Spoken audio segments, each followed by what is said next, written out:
Hey peeps, today we have a discussion-style debate on the resurrection. Many of you will already know my guests, but if you don't, Jimmy Akin is an author, speaker, and senior apologist at Catholic Answers. I've put links to his YouTube channel, books, and website in the description. James Fodor recently received a PhD in neuroscience from the University of Melbourne. He's also an author and speaker, and I've put links to his book, website, and YouTube channel in the description as well. So the resolution for tonight is the following question. What's the best explanation of the facts about Jesus and the apostles post-crucifixion? James will start with an opening statement defending his skeptical perspective.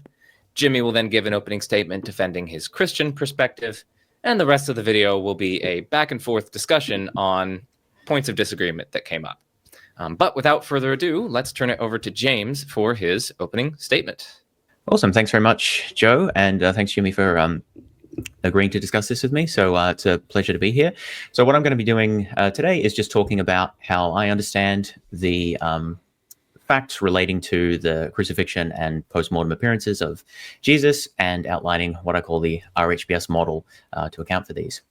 Okay, so let's start by outlining what I mean when I talk about the historical facts. So on the left here, we have Jesus's ministry, crucifixion, and burial. So I'm taking those as given for the purpose of the discussion, as essentially background.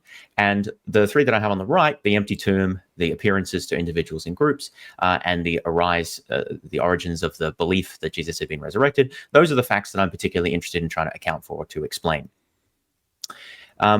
So when we talk about explanations, let me just outline what I sort of mean by that. So an explanation is something that tells us how and why a particular set of fact or observations occurred, or why we observed them. I think Charles Peirce did a good job when he said that given an explanation, the facts to be explained should follow as a matter of course, which doesn't mean that they will necessarily follow, like logically, but it means that they should sort of make sense and seem natural given the explanation. So we can assess explanations using a number of criteria. Three that I find useful are explanatory scope, so basically the range of facts to be accounted for with an explanation. The more, the better. Explanatory power, so this refers to how likely the facts are rendered by the explanation, and as well as sort of the internal coherence of the explanation. And then plausibility. So the more likely are the postulated aspects of our explanation, given our background knowledge, then the better is the explanation. This will be a key factor that I'll come back to later. Okay, so in order to motivate what I'm going to be doing here, I first want to say that in my view, the traditional Christian explanation for the relevant facts relating to the post-mortem appearances and empty tomb of Jesus is not very good. Obviously, this will be a point of contention, but some aspects that I think the resurrection hypothesis doesn't do a very good job at accounting for is things like the idea that God had a reason or a desire to raise Jesus from the dead, the fact that Jesus appeared to his followers after the alleged resurrection, but only to his followers, and the fact that Jesus did not meet the requirements for the Jewish Messiah. So I'm sure we'll discuss these more later, but the inability, in my view, of the resurrection hypothesis to account for these and some other aspects motivated the development of an alternate explanation, which I call the RHBS model. And I want to emphasize that I'm only summarizing the model here, so you can see in my book, Unreasonable Faith, which unfortunately has been blurred out, if you're interested in reading a bit more detail. But let me just outline in brief here what the model says. So first of all, reburial.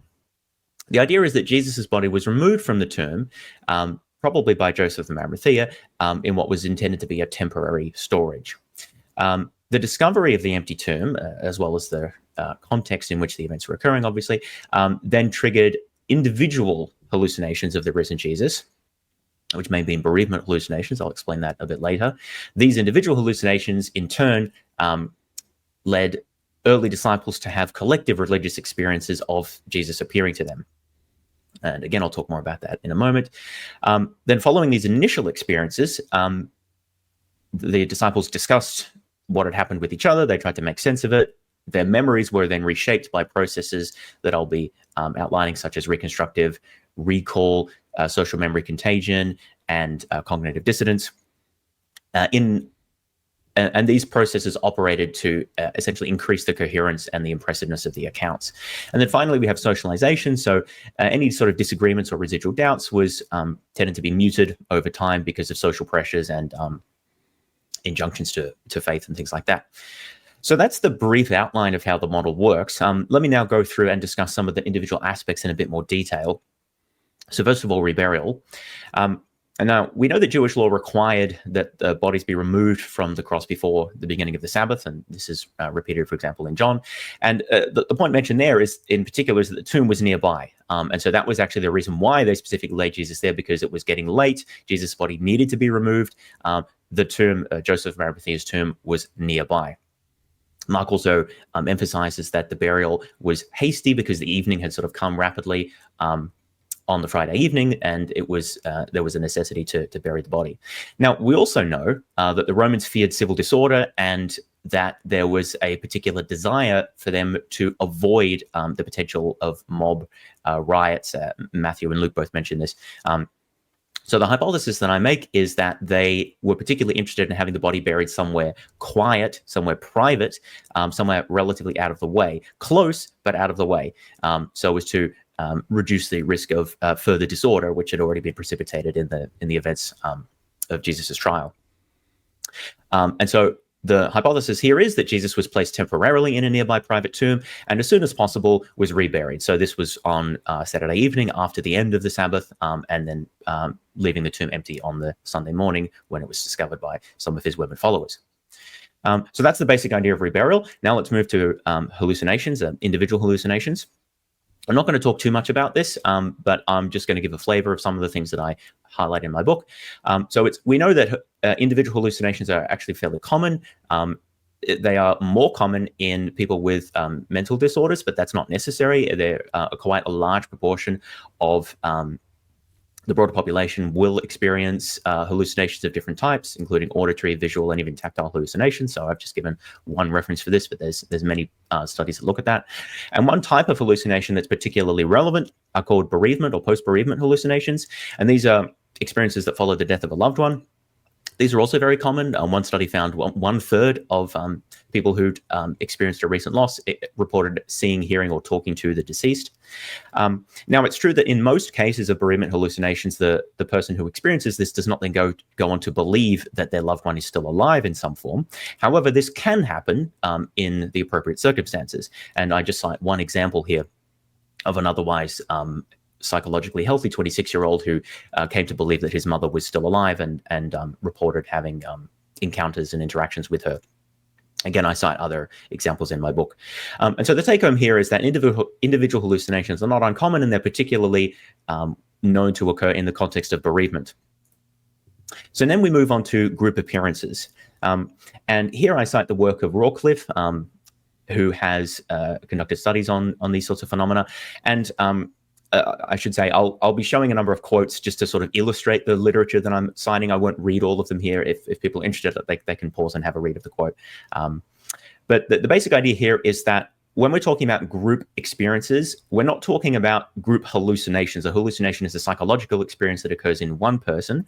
But what can happen, as Rawcliffe documents, is that multiple people in a given sort of social context, in a given situation, can have separate hallucinations, but which have shared content because they're in the same situation. So this is not to say that two people share the hallucination in every respect. They're not sharing exactly the same experience, but they're having very similar experiences triggered by the context.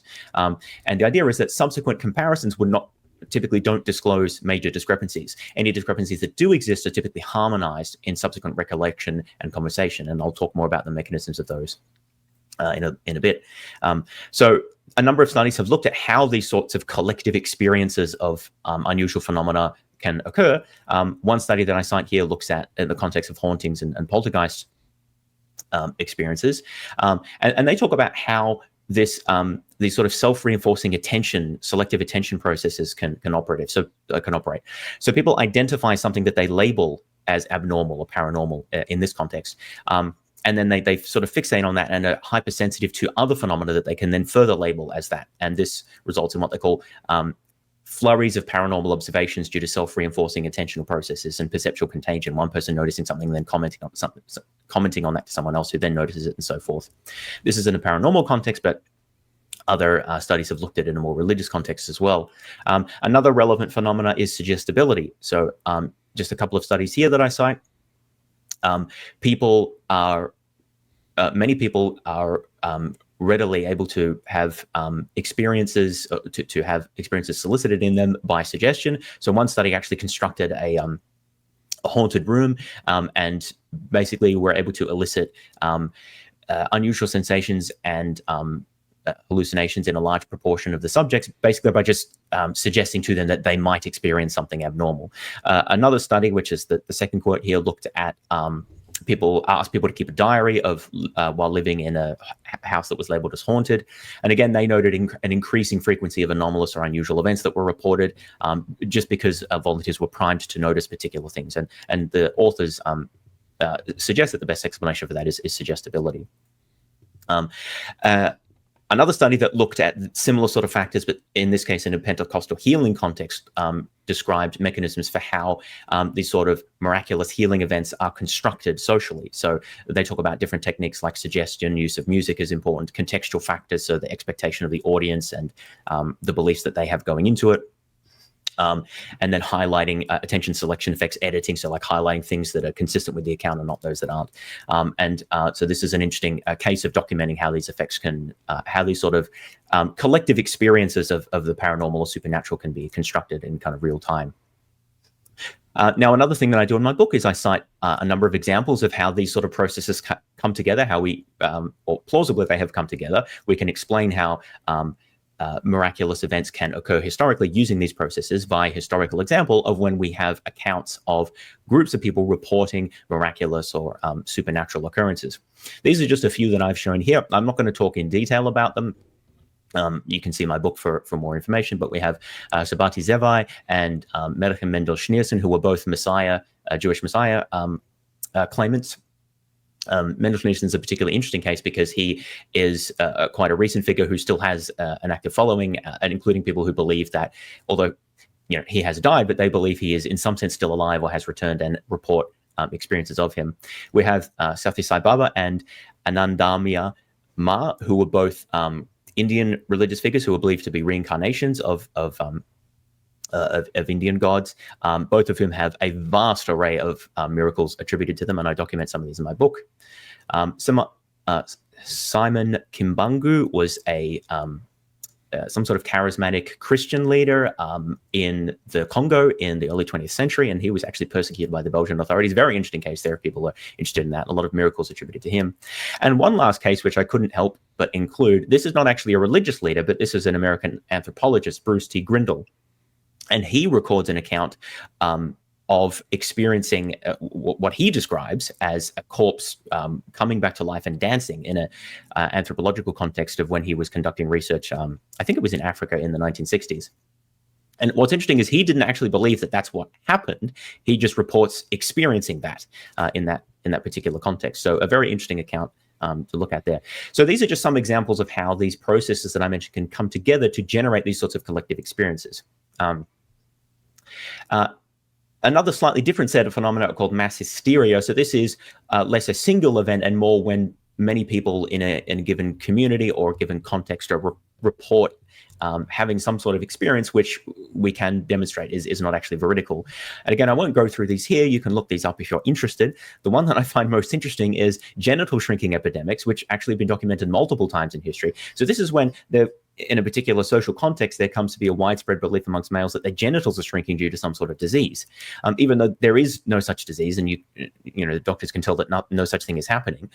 But nonetheless, people can still come to believe that this is happening, which is sort of somewhat surprising. Okay, so that that finishes up the collective religious experiences component, and now I'm going to talk a bit about memory and cognitive biases. So here again, I'm just going to touch on a few key ideas. So one is the fallibility of eyewitness testimony.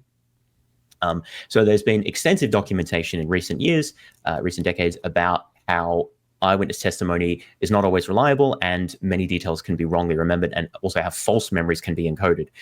The particular example that I'm highlighting here is a very unfortunate story of a rape victim, Jennifer Thompson Canino, who what's particularly interesting about her case is that she particularly made an effort to consciously encode and study the details of her attacker so that she'd be able to identify them later. And later in court, she confidently identified her attacker and said she'd never been so sure of anything before. She was 100% sure that was her attacker. The person that she identified, Ronald Cotton, was convicted and sent to prison. But several years later, it was found that he was actually innocent using DNA evidence. And there's an interesting book written about that experience and how both of them then have come together and to highlight the problems with the use of reliance on eyewitness testimony in the legal system. Other studies have looked at mechanisms of how memories can become distorted and or contaminated over time. And so there's a large body of literature looking at the reconstructive nature of memory. So when we remember things, we don't just encode them like it's a videotape or a recording. We record memories as connections of associations. And every time we recall or repeat an event, we're actually sort of modifying, reconstructing, and editing the memory.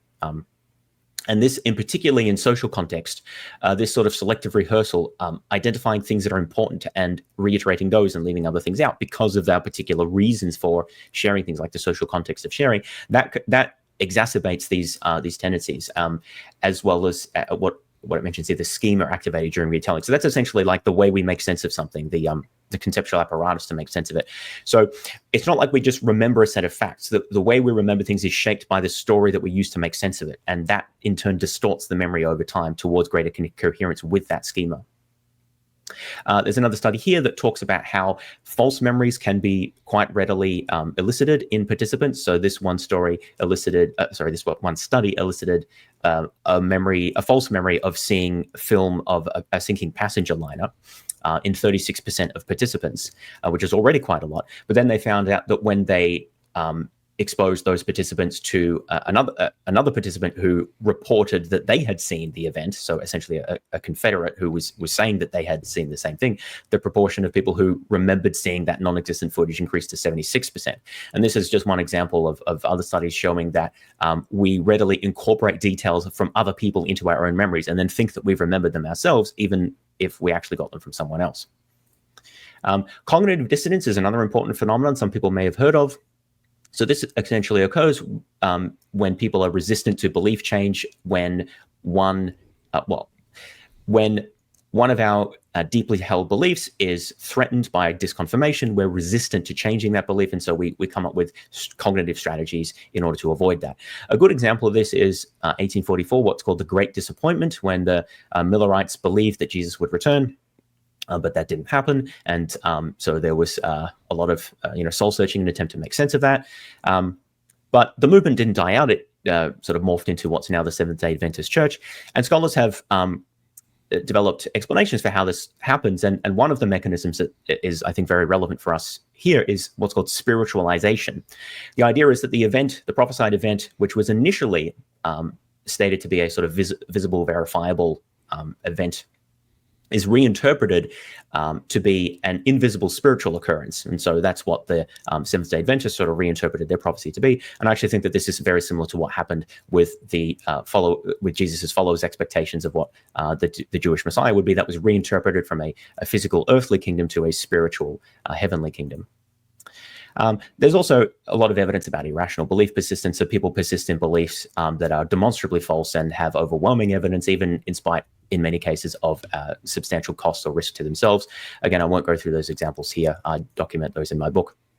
So let me conclude with a summary of the RHBS model. And this is maybe a lot to see at once, but let me just walk you through the steps. So these rectangles here represent the sort of facts that I'm trying to account for.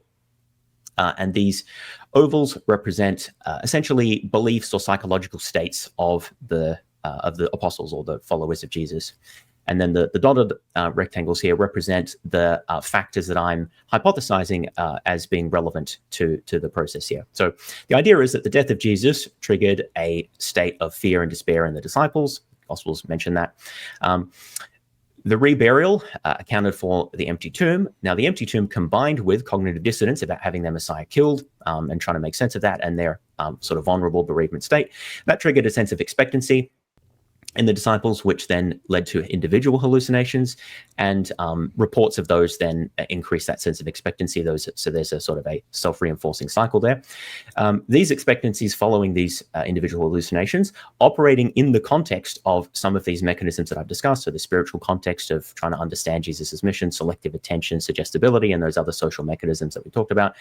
These then generated the collective experiences. And so I mean, here I've just indicated a potential way that could have worked. Obviously, this is just supposition because we don't know exactly what happened. But this may have begun with a felt presence, which then became a heard voice, then seeing an angel, and then seeing the risen Jesus. And once those experiences begin, presumably not a single instance, but multiple instances over time, those become a self-reinforcing process whereby expectations then shape the subsequent experiences.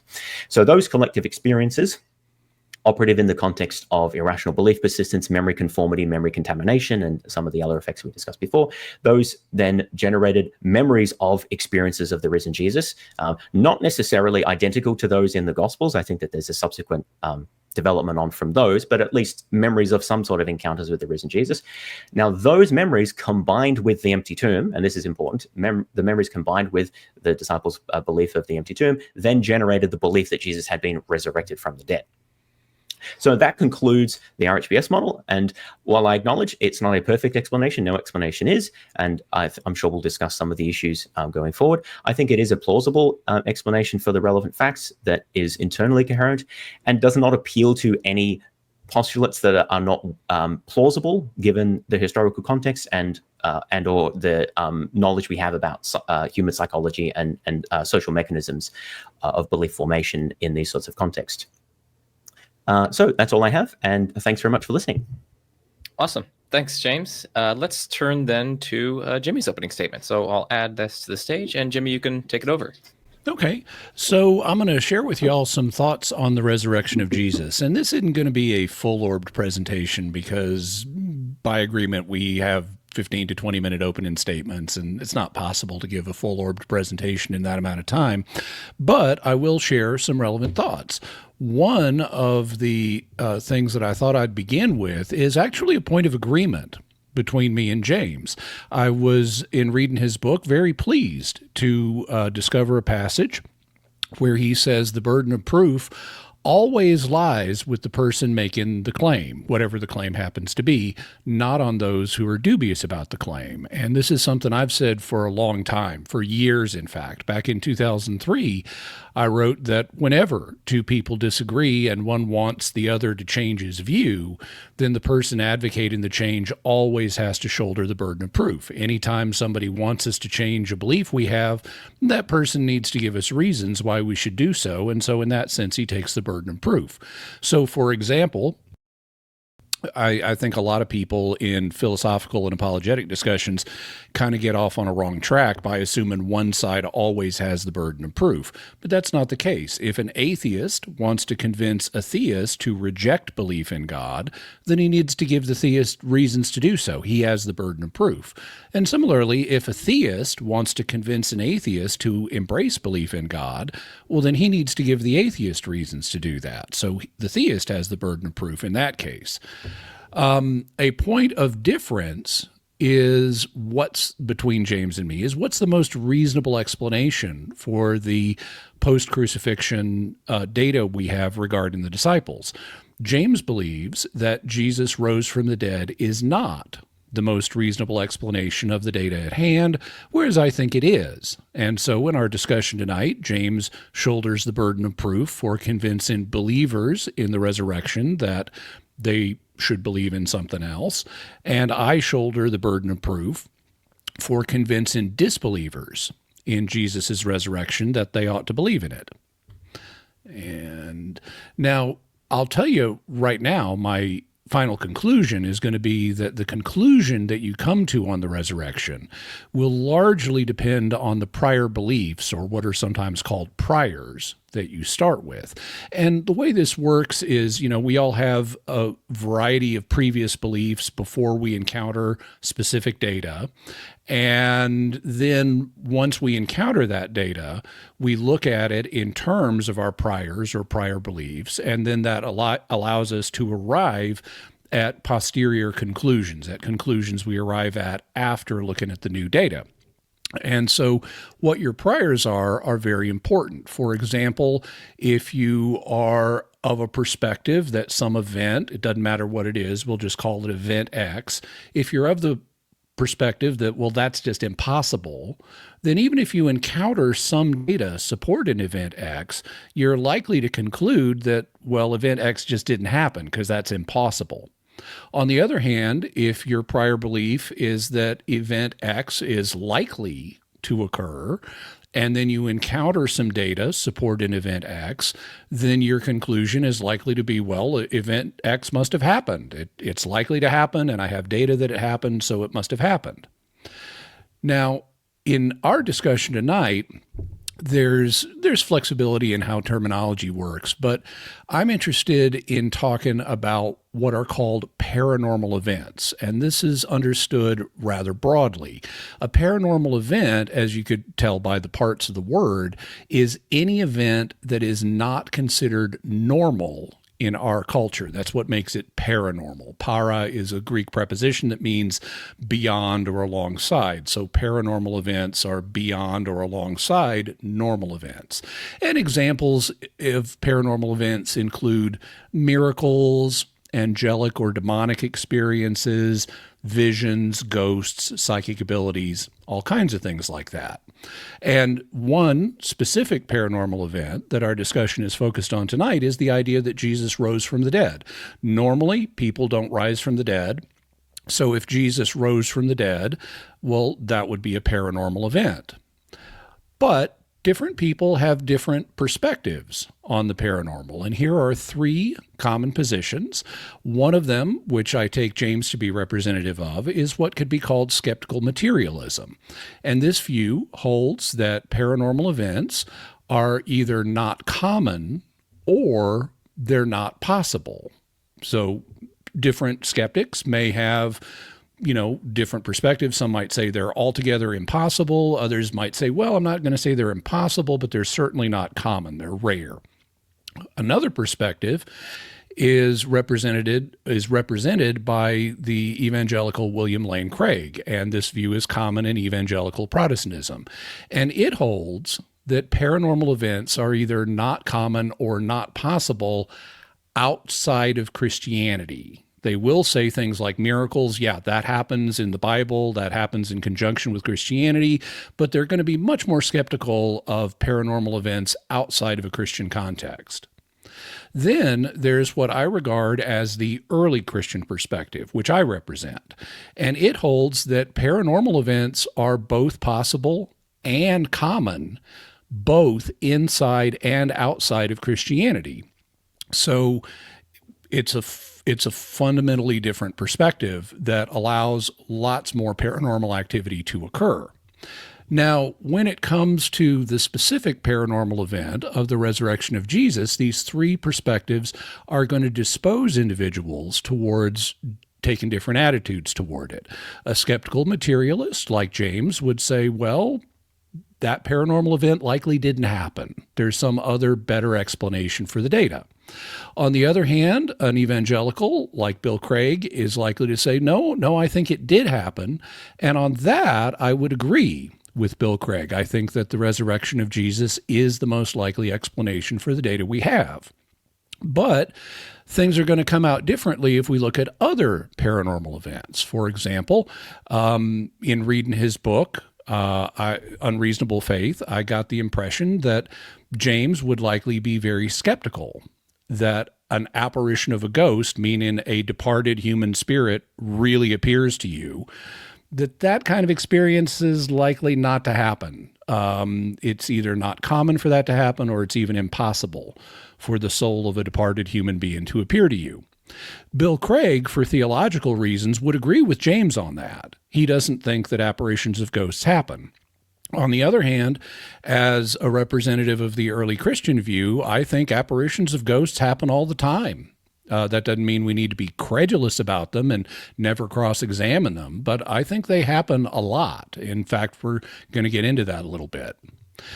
When it comes to other paranormal events, like let's say precognitive experiences where someone somehow knows the future, based on what he says in his book about psychics, I would assume that James is skeptical of those and thinks that precognitive experiences likely don't happen.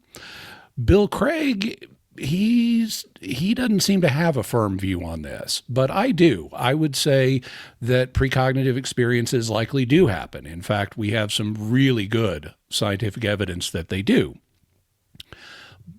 And I would also mention that, just to document that my belief is the early Christian view, and it's also the historic Christian view, I would point to both of these as examples throughout history. For example, when the Gospels report Jesus walking on water, Mark's Gospel reports that when the disciples saw him walking on water, they thought it was a ghost. And this is not the only place in the New Testament where you have people interpreting things in terms of ghosts. So that was part of early Christian belief. Also, in the book of Acts, there's an instance where outside of a Christian context, Paul and one of his traveling companions encounter a woman who has, in this translation, it says a spirit of divination. In Greek, it's a spirit of Python, Python being a figure connected with prophecy. But they have this spirit of divination who brings her owners much gain by her soothsaying. And this is not presented even as a demon. In fact, under the influence of this spirit of Python, the woman actually is telling people that Paul and his traveling companion are servants of the Most High God, and they're going to tell you the way of salvation. So that's not something you'd normally expect a demon to do, but it's also not in a Christian context. Later in church history, you find doctors of the church, like St. Thomas Aquinas and Pope St. Gregory the Great, supporting these ideas. St. Thomas Aquinas had a number of apparitions of his departed sister, and they're recorded, for example, by his younger contemporary Bernard of Guy, who wrote his life. Pope St. Gregory the Great said that sometimes it is through a subtle power of their own that souls can foresee the future. So he believed in what we would call precognition. So did Thomas Aquinas. He referred to it as natural prophecy to distinguish it from the supernatural prophecy that God gives. So things like paranormal activities like apparitions of ghosts or precognitive experiences, these are part of the historic Christian worldview. But I'm not here to represent all of Christianity. Bill Craig and I have some differences. And so I'm not going to be further exploring the common evangelical viewpoint. Instead, I'm going to be talking about my own viewpoint. And just to let you know a few things about how I approach the resurrection of Jesus, the first thing I'd say is I am not what's sometimes called a minimal facts advocate. There are various people who say I'm a minimal facts advocate. I think there are a certain minimum number of facts that we can use to demonstrate that Jesus rose from the dead, but I don't find that credible because when you actually read their write-ins on the subject, nobody ever sticks to the minimal facts. They invariably go into additional considerations. James, for example, does that in his book. And so whether you're pro-resurrection or anti-resurrection, nobody ever sticks with the minimal facts. I'm also not what you could call a maximal facts advocate. I don't assume, not for apologetic purposes, that everything the New Testament says is true. If I did that, I could just point to the passages that, well, it just says Jesus was resurrected here, so he must have been. But I don't do that. For apologetic purposes, I'm more than happy to give different weights to different early Christian claims. But even though I'm not a minimal or a maximal facts advocate, there are certain key facts that can help us organize our discussion. Also, I have a principle that I think James may actually approve of, which is that since normal events are more common than paranormal ones, we should start with normal explanations for a reported experience or set of experiences, and only resort to paranormal explanations if the normal ones don't work out. So I think he and I would probably be on the same side in saying, yeah, we should look at normal experiences or normal explanations first and only resort to paranormal ones if there is a problem with the normal ones. So here are some key claims about Jesus. All of these are early Christian claims. They're very easy to document from the New Testament and other early Christian sources. They include things like on Good Friday, Jesus was crucified, he died as a result, and he was buried by Joseph of Arimathea. That's in all 4 Gospels. But on the third day, or the first day of the week, Jesus' tomb was found empty. He then appeared alive to the disciples, and 40 days later, he ascended into heaven. And that last fact is often overlooked in discussions of the resurrection, but I actually think it's important. For reasons we'll see, but also because this just was an early Christian claim that is very easy to document. It's the reason, for example, that a person in the first century couldn't just go to Jerusalem and meet Jesus and look at the nail prints in his hands for themselves. He wasn't on earth any longer. He had ascended to heaven, and that's something that the early Christians clearly believed. Now, James is happy to concede most of these facts. He agrees that Jesus was crucified, at least for purposes of discussion, that Jesus was crucified, he died, he was buried, and on the third day his tomb was found empty. I would put an asterisk by what James would say in terms of the resurrection appearances. He doesn't think Jesus really appeared to them, but he does think they had experiences where Jesus seemed to appear to them. I don't know exactly what James would say about the early Christian claim about the ascension, but my suspicion is that he would interpret it the same way he interprets other post-resurrection appearances of Jesus, as a hallucination or some kind of collective experience caused by the different naturalistic factors he covered. The 3 of these that I want to focus attention on for purposes of our discussion are the empty tomb, the resurrection appearances, and the particular resurrection appearance of the ascension, because these are the post-crucifixion things that are most central to our discussion. Now, in looking at the data that we have, I want to detour for just a moment to look at the earliest theories we have on record about what could explain the post-crucifixion facts. There are a number of theories, and this is commonly not recognized, but there are a number of theories that the early Christian community itself went through. And the first 2 of them were explanations proposed by the women who visited the tomb on the first day of the week. When they discovered the empty tomb, their first conclusion was somebody has moved the body of Jesus. It's not in the tomb anymore, so somebody must have moved it. That's their first interpretation. That's their first explanation for the empty tomb. It's purely natural. Somebody must have moved it. But then they encounter angels and even Jesus himself, and they adopt a second theory, which is that, and it's a little unclear because it's not as specific as it could be, but they either think they're encountering an apparition of Jesus or he's just been resurrected. And you could read different passages in slightly different ways, but it's one of those 2 explanations. They then report all this to the men, and the men's first reaction is disbelief. They don't believe the women's report. But then Jesus himself appears to the disciples, and the New Testament contains evidence that their first thought is, it's a ghost. Just like when they were seeing Jesus walk on water and they saw him doing that, they thought it was a ghost.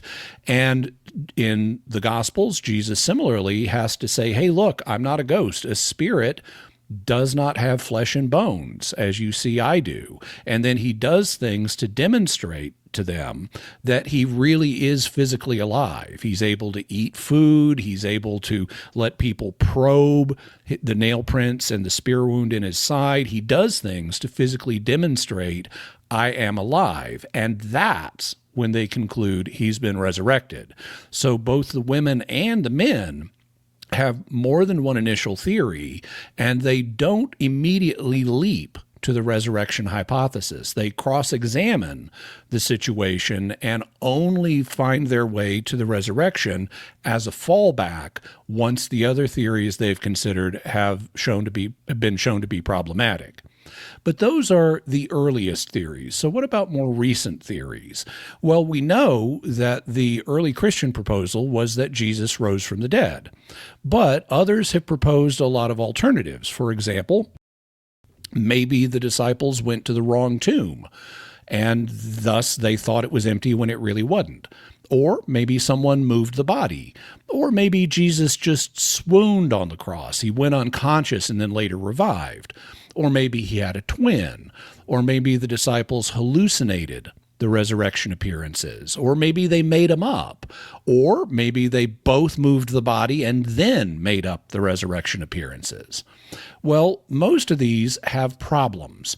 If you look at what they do and don't explain, well, the idea that Jesus rose from the dead, that would explain the empty tomb and the resurrection appearances, including the resurrection appearance of the ascension. But if they just went to the wrong tomb, well, that would explain the empty tomb, but it wouldn't explain the resurrection appearances or the ascension. On the other hand, if Jesus had a twin, well, that would explain the post-resurrection appearances, but it wouldn't explain the empty tomb, and it wouldn't explain the ascension, since unless you're from Krypton, your twin probably can't fly. So what tends to happen with most of these explanations is they'll explain either the empty tomb or the resurrection appearances, but they don't explain all three of these. However, one that would was proposed by the German philosopher Hermann Reimarus back in the 1700s. He said the disciples are just crooks. They stole the body, so they moved it, and then they made up the resurrection appearances. But this theory has some problems. But note first, before we move on, these two, that Jesus rose from the dead and that the disciples moved the body and made the resurrection appearances up, those will actually explain all three of the relevant points of data. But Hermann Reimarus's theory has a few problems. One of them is that this is a composite theory. It requires the disciples to do two different things. First, they move the body, that's thing one, and then they make up the resurrection appearances, that's thing two. But composite theories are guaranteed by logic to be less likely to be true than single theories. For example, if you assign theory 1 a 50% chance of being true and theory 2 a 50% chance of being true, then the combined theory 1 and theory 2 is only going to have a 25% chance of being true. Now, the math changes a bit. If you say that theory 1 and theory 2 are not independent of each other, but composites are still less likely than single explanations. For example, suppose if you said, well, if the disciples moved the body, that means they were willing to use deception. And so that makes it more likely that they would then make up the post-resurrection appearances. Let's say you assign it an 80% likelihood they would do that instead of a 50% likelihood. Well, in that case, the combined theory 1 and theory 2 would have a probability that goes up to 40%, but it's still less likely than theory 1 alone, which would still have its 50% probability. Just using numbers for purposes of illustration. There's a second problem, though, with Reimarus's theory, which is that most scholars, both skeptics and Christians, have not found the deception that he charges the disciples with to be credible. And James, at least for purposes of argument, seems to agree. He doesn't propose that the disciples stole the body. He proposes that somebody, most likely Joseph of Arimathea, moved the body. And then he explains the resurrection appearances not in terms of the disciples consciously making them up, but experiencing hallucinations, biases, and socialization. So James has proposed a composite theory like Reimarus did, but with the deception taken out. And James's proposal is a composite theory. The way he expresses it, it involves reburial of the body, that explains the empty tomb, and then hallucinations, biases, and socialization, which explain the resurrection appearances. So that's why he calls it the RHBS model. I think, though, that it needs to be refined a little bit, because there's another step that even though he discusses it in his book, he doesn't make it explicit as part of his acronym. But merely having Jesus's body reburied is not enough. Because if someone, let's say Joseph of Arimathea, moved Jesus's body and reburied it elsewhere, he also needs to be effectively silent to the core disciples about that fact. If he just said, "Oh yeah, hey guys, just wanted to let you know, I just reburied Jesus's body elsewhere." If he tells them that on Saturday night after he's moved the body, then it's not going to cause any confusion on Sunday morning. So one way or another, either Joseph or whomever needed to be effectively silent so that the message never got through to the core disciples and thus helped lead them towards a hallucination experience. But James's model is a composite, and that has implications for how likely it is. Now, as I've said, what your priors are, your prior beliefs, are going to affect how you read things, and I don't know exactly what numbers James would put on these possibilities, but here is what the math can look like depending on the average value you might choose to assign to the different elements of James's proposal. If you go with high priors and say, oh yeah, there is an 80% chance that Jesus was reburied, and there was an 80% chance that having reburied Jesus, Joseph of Arimathea would be silent. And then that would give us an 80% chance that they might then go on to develop hallucinations and so forth. Well, once you combine all these different factors, you'd be down at a probability of basically 33% that for this theory. On the other hand, you might not be willing to give 80% as a chance to all of these different factors. I don't think that 80% is reasonable. I think some of them are much, much lower than 80%. But let's lowball it a little bit and say maybe you'd give 20% probability to each one of these factors. Well, if you do that, then it takes the chance down to 0.3 of 1%. So this is a 3 in 10,000 probability if you assign 20% probabilities to all 5 of these factors. Now, different people may have different numbers they would assign here, and since this is only a short 15-20-minute presentation, I can't explore that in detail, but I can tell you my own appraisal.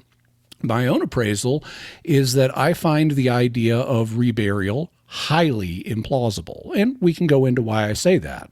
I also find the idea of effective silence in the wake of a reburial highly implausible. Not just implausible, but highly implausible.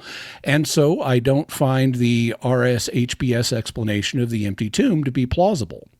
When it comes to the resurrection appearances explanation under this theory, I find that the idea that the disciples experienced hallucinations implausible. The evidence at hand shows that the disciples cross-examined their experiences and concluded that Jesus was physically alive after he physically demonstrated this. Remember that chart I showed you earlier. The implausibility of the hallucinations then undercuts the rationale for the proposals of biases and secularization. So I don't find the RSHBS explanation to be plausible for the resurrection appearances. Overall, I do not find paranormal experiences impossible or implausible, and I'm happy to talk about that further. But in view of the commonality of paranormal experiences and in view of the difficulties of the rival theories in this case, including RSHBS, I find the resurrection to be the most plausible explanation of the data we have at hand. But as I told you earlier, the conclusion you come to on the resurrection will largely be based on the prior beliefs that you start with. And that's it. Thanks. So let's turn it over to James. And James, how about you probe on something in Jimmy's opening statement? Sure. Well, thanks, Jimmy, for your comments. I think my main issue at this point is the topic we have is what the best explanation is for, the relevant facts. And we're in broad agreement about what those facts are that we're looking to account for.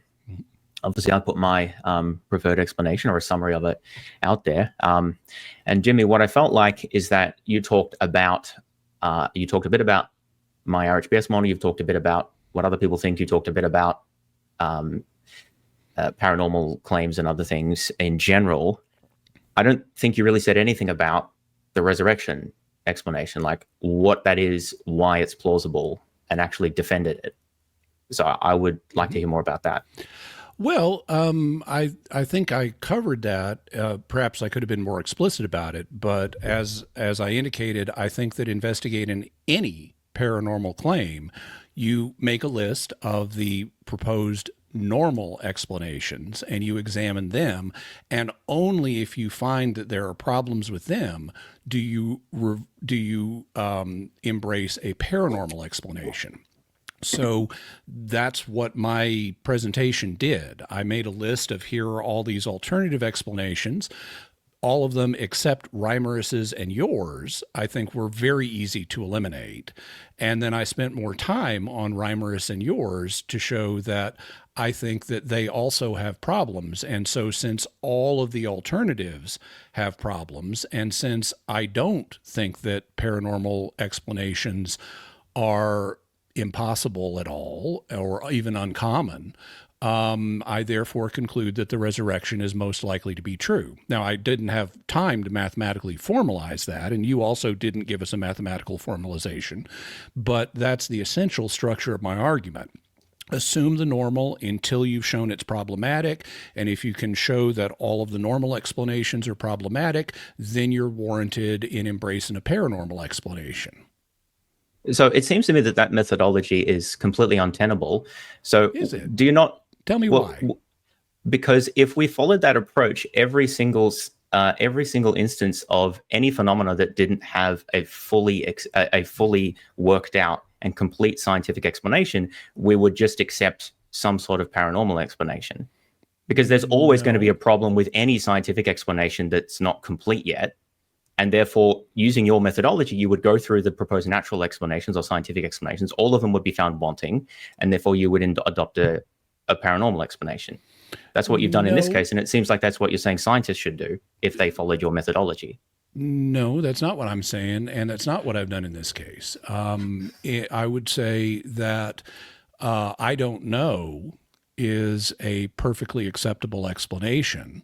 However, I don't know does not have good explanatory power. And so it's not to be preferred in theory selection unless you are suffering from unusual constraints. I don't have a problem with scientists saying, well, we see galaxies rotate in a way they shouldn't under Newtonian dynamics. So either there's a bunch of dark matter out there that we can't detect presently, or we need to modify Newtonian dynamics, and we may not know which of those should be preferred, since we don't yet have the data we need to decide between them as theories. But I don't leap to the assumption, therefore God is making the galaxies rotate fast miraculously. Why not? Because I have a background assumption that God tends to work through secondary causes, and I don't see the need to invoke a divine cause here when we have perfectly plausible natural causes, even though I don't know which one to prefer based on the data at hand. Let me, though, flip the situation around, though, because it seems to me that you're in danger, and I'm not accusing you of doing this, but just based on the argument you just made, you're in danger of eliminating any paranormal explanation because do you either you need some other way to identify, and this is a general epistemological question, you need some other way to identify when a paranormal event has happened, or if you just always assume that a natural explanation or a normal explanation must be found for it, then you're never going to be able to admit anything paranormal happened, in which case we have a fundamental difference of worldview. And we might be able to save some time if we clarify that. Do you think that paranormal events are actually possible? Well, I don't think that paranormal events are metaphysically possible because I'm a naturalist, just as you presumably think that it's metaphysically necessary that God exists. But that doesn't mean that I am opposed to the idea epistemically that it's possible. Like, as far as we know, I could be wrong, right? And so there's a distinction about the type of possibility you're talking about there. Now, I actually, when we're investigating particular cases, I don't think it's very interesting to distinguish whether an explanation is paranormal or normal or non-paranormal, whatever you want to call it, which is why I think that your methodology is completely flawed, because you suggest that we go through all of the non-paranormal explanations, and if any of those have problems, we accept a paranormal explanation. What I think we should do is put all of the candidate explanations on the table, or at least whatever pool we think is reasonable to look at, and then assess them on their comparative explanatory merits. We don't go through a process of elimination where it's sort of a winner by default if there are problems with all of the others. Okay. But I'm not going to rule out a paranormal explanation, just to clarify. I'm not going to rule out a paranormal explanation on the face of it. I spend a lot of time on my channel talking about possible paranormal explanations for all sorts of phenomena. So that's why I'm interested in you articulating what your preferred explanation is for the resurrection and why you think it's plausible. And then we can assess the merits of those cases. Okay. I just want to be clear that I understand your position. Sure. It sounds like what you just said is, I think, this is your opinion, I'm asking you to correct me if I'm wrong, but it sounds like you just said, I think that paranormal events are impossible, but I'm willing to concede for purposes of discussion or for apologetic purposes, I'm willing to act like that's not the case. Yeah, I mean, partly because that's useful for discussion, partly because I might be wrong. Maybe they are possible, but I don't think they're possible. Okay. So it seems that you and I have similar viewpoints coming from different angles in this area. But I still think that it is more reasonable to look for natural explanations before resorting to a paranormal one. One of the difficulties with proposing the paranormal, and there are actually a couple that are relevant here, but one of the difficulties is that we don't know how the paranormal world works. And so, and we do know a lot about how the normal world works. Exactly. So I think that since we can't predict ahead of time what a paranormal experience is likely to be in the same way that we can predict what a normal experience is likely to be, we need to start with normal explanations and see if any of them work, and only resort to a system where we don't know the rules as well if we can't explain events under the normal set of rules.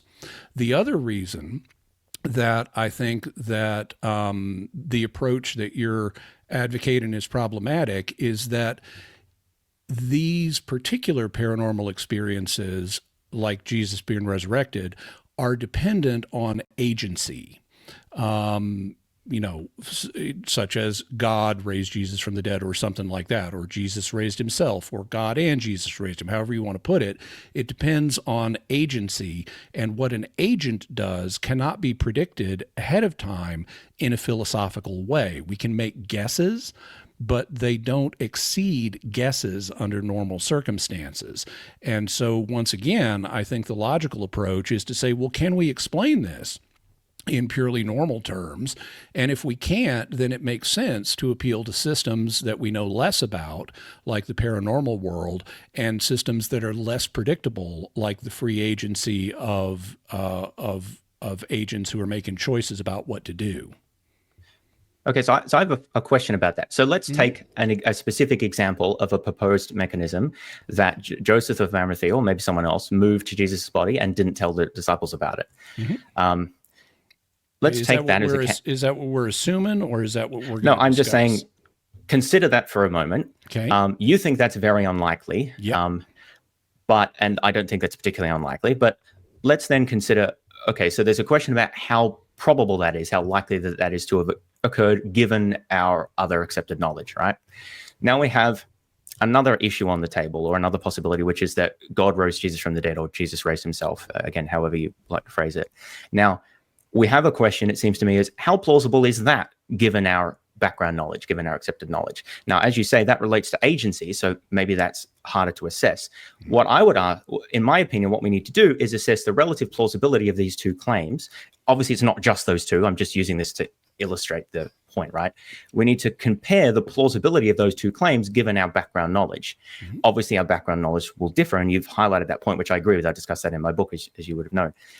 But the point is, what I don't think we can do is just say, well, the natural explanation, the reburial say, is unlikely. Therefore, the supernatural or paranormal must be correct. What we need to say is, what's the relative plausibility of those two claims, and then assess them against each other. In principle, I agree with the two caveats I mentioned earlier about the difficulty of making probability assessments when it comes to the paranormal and agents. However, I don't think that we're in a position to assign formal mathematical treatments to this. I did not do that, and you have not done that either. And this points out or leads us to something that I find characteristic of your arguments in this area, which is that once you get past explaining the empty tomb, you've got a lot of conjecture about, well, some of these things, here are various studies that report some effect. Sometimes I think the study is reasonable. Sometimes I think it's not. But you never cash it out in terms of, well, how would this explain the resurrection hypothesis? It's just kind of in the ballpark. And then, so because someone, somewhen in human history has cognitive biases, you then kind of hand wave and say, oh, well, therefore that played a role in the resurrection. But you don't go into detail about how. And that shows me that you're also not in a position to assign a mathematical formalism to the elements of your hypothesis, because, and thus we're left with comparing things in a non-formal way, in an informal way. That's why I noted in my presentation, I'm not proposing a mathematical formalism here, and neither are you. We're both looking at this in terms of what do we informally regard as more plausible, and we simply have, and that's largely governed by our priors, and that's why I simply said what conclusion you come to is going to be dependent on what your prior beliefs are, because we're both left in a position of what do we informally think is more plausible. And I agree, we disagree about that, but fundamentally, we're both in the same boat. And so it doesn't really advance the discussion to say, well, I think what we need to do is compare their intrinsic probability, the intrinsic probability of these two options, and decide between them, because there's no way to do that in an objective, formal way. We're both proceeding from an informal gut feel based on our priors. So I never said that we should be trying to apply specific numbers. I mean, you said that you didn't do that, but you did do that in your slides. That's not something I would do about these sorts of... I proposed numbers for purposes of illustration. Yeah, well, you still did it, right? So don't say that you didn't do it. Okay, I may have to ask for a ruling on this, but I proposed numbers to illustrate the principles I was talking about. Yes. I said I am not assigning these numbers. I don't know what James would think these numbers are. I don't know what I would think the numbers are. I just know they're on the low side. And then I transitioned to saying, but I can give you my final assessment. So I did not Sure. propose specific numbers. I just illustrated using numbers, and then But the exercise gave of my final illustration assessment. is what you did, and that was what I was saying. And I never, in my book nor in my opening remarks, said that we should be trying to do that because we don't have enough information to apply a quantitative framework. And so my point is, I agree with you. We can't apply numbers to these. We don't, or at least for most of the claims, we don't have enough information. But I don't see how that undermines my point that what we should be doing is trying to consider the reasons for and against the plausibility of different explanations. Now, you've said that there's no objective way to do that, in which case I would say, well, why were you having this discussion? I think there are objective ways to do that. It's not easy, and it does depend on your background knowledge. I completely agree with those things. I'm asking you to tell me what reasons that you think I should adopt or move towards your worldview. I'm trying to give some in the reverse for mine. So that's what I'm saying we should be doing. I don't think it's enough for you to just say, well, you don't find my case plausible because of your worldview, and therefore you accord low, plausibilities to the things that I propose. I know that. The audience all knows that as well. I'm asking, what are your reasons for giving those low plausibilities? Well, it depends on which and ones you care and to high talk plausibilities about. for the contrary case. It depends on which ones you care to talk about. So I'll leave that up to you. What would you like me to tell you? Perhaps Joe actually would has a direction he thinks might be more useful, because obviously there's lots of particularities. Yeah, I can that's why suggest I some, haven't proposed specific ones, because I can propose one, but then I don't know if you're going to want to talk about that one. Yeah, well, we initially had James pose a question to Jimmy, and you guys have gone back and forth. So maybe, Jimmy, you can either probe James's opening statement, or you can propose one aspect in particular that you think, let's say the RHBS model or RSHBS model suffers from, where you think that your model has an advantage. Sure. And this, I may be able to kill two birds with one stone, because even if I can't assign a mathematical formalism to it, I can give you reasons for why I think this element of your model is problematic. Specifically, I'll focus on the empty tomb, which you explain as a combination of someone, most likely Joseph of Arimathea, reburying the body and then keeping his mouth shut about it, at least to the extent that it doesn't make a decisive impression on the core disciples, because they think they think Jesus has been resurrected. And that wouldn't be the case if they knew Joseph of Arimathea had just reburied the body. Now, I think that you're right, that if anybody moved Jesus's body, you've got an argument that it would be Joseph of Arimathea. You yourself argued that the Romans wanted a private burial. And that's something that you could argue in favor of, with Joseph of Arimathea providing. But when we come to what are the odds that, having buried Jesus, Joseph of Arimathea would want to move the body to another grave 24 hours later, I think it becomes very problematic. And there are multiple problems with it. One of them is, why would he want to? First of all, let me set the stage by talking about who Joseph of Arimathea was, because that's a name that most people won't know outside of Monty Python and the Holy Grail. Joseph of Arimathea is reported by all four Gospels to have buried Jesus's body in his own tomb. And Joseph of Arimathea, now that of itself suggests, it doesn't prove, but it suggests that Joseph of Arimathea is a disciple of Christ. If you move someone into your own tomb, that shows you're comfortable with this person being buried alongside your family, either temporarily or permanently, but that suggests a follower of Jesus. Two of the Gospels, Matthew and Mark, both say that Joseph was looking forward to the kingdom of God, which means he's aligned with Jesus's message, because that's the gospel that Jesus preaches. The kingdom of God is at hand, repent and believe the gospel. So that also indicates Joseph of Arimathea is a follower of Jesus. And the other two Gospels, Luke and John, explicitly say that Joseph of Arimathea was a disciple of Jesus. So we've got multiple lines of evidence indicating that Joseph of Arimathea was favorable towards the Christian movement. Why then would he be planning to move Jesus from his tomb when that was not the normal Jewish custom. Typically, what happened was you buried someone in a tomb, and you had a period of mourning that went on for like a week, and then a year later, once the flesh had rotted off the bones, you come back, you clean the bones, and you put them in a long-term ossuary or bone box to keep them. So that would be what we would expect Joseph of Arimathea to do, especially if he's a Christian. If he's favorably disposed to Jesus and his movement, he'd want to treat Jesus with reverence as a holy man. But according to your theory, Joseph of Arimathea moved Jesus like 24 hours later, because he's buried late in the day on Friday.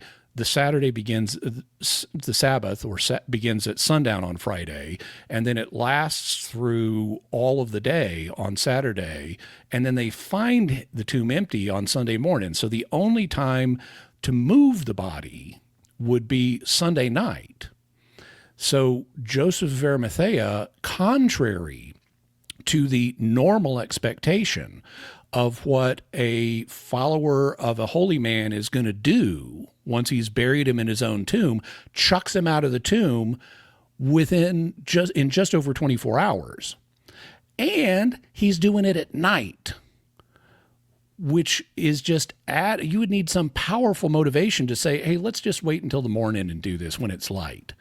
So the idea of a nocturnal removal of Jesus from the tomb is implausible, both because it's not what Joseph of Arimathea would be expected to do according to Jewish culture, and secondly, because he'd be doing it at night, and reburying someone at night is profoundly difficult.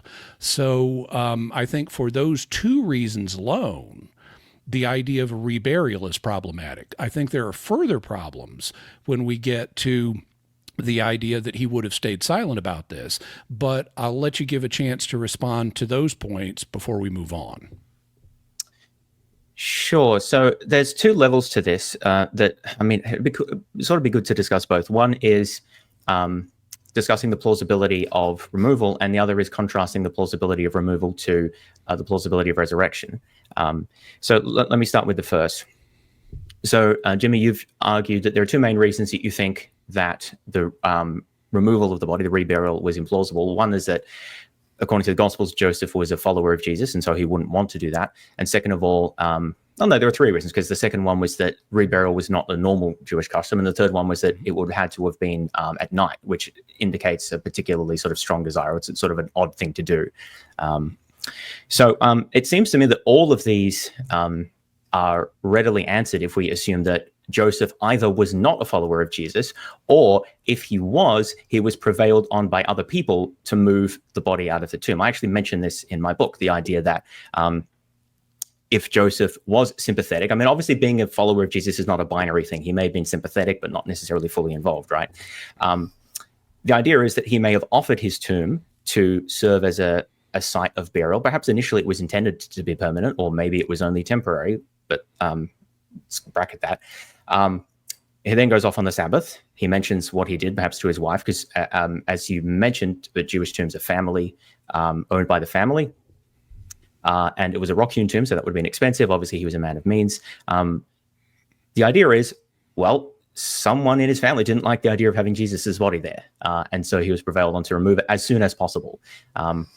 So either he was prevailed on to change his mind, or the alternative is that he never was a follower of Jesus and he never really wanted Jesus' body there. He was prevailed on possibly by the Jewish authorities or the Roman authorities, or both, because they needed a site that was nearby and that was relatively private, so not a publicly known and accessible area, what might have led to that if the body had been moved there may have been further upheavals.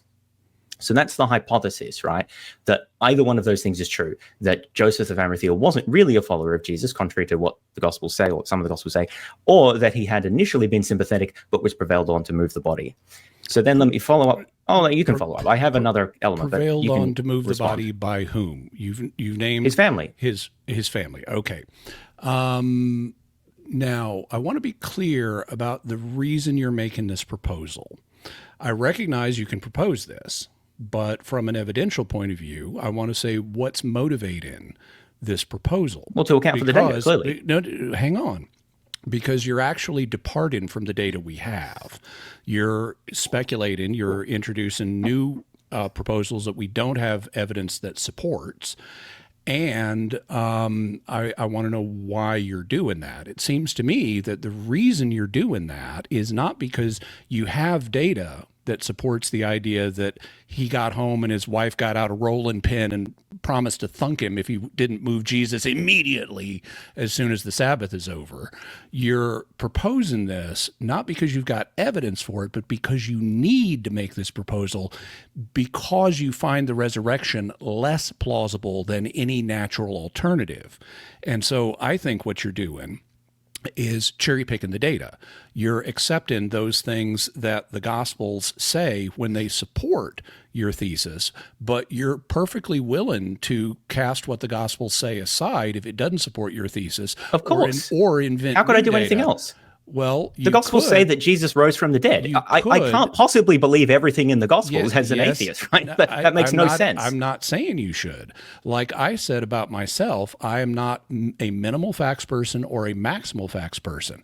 I'm happy to assign different weights to different claims that the Gospels make, just like atheist New Testament scholars do. Yeah, exactly. And so atheist New Testament scholars would not say that they feel completely unconstrained and are just able to reject what the Gospels claim when it doesn't support their personal theory. They would say, you just did actually say that. No. I said, of course, I don't believe everything in the Gospels. Yeah, and before that, you said you couldn't do anything other than reject data when it didn't support your theory. I couldn't do anything other than reject at least some of the things that are in the Gospels. So obviously, I cherry pick in that sense. Anyway, maybe we're caught up a semantic point. I'm proposing that you're cherry picking in the sense of you reject data when it does not support your theory, and you are willing to invent propositions we have no evidence for when it's needed to prop up your theory.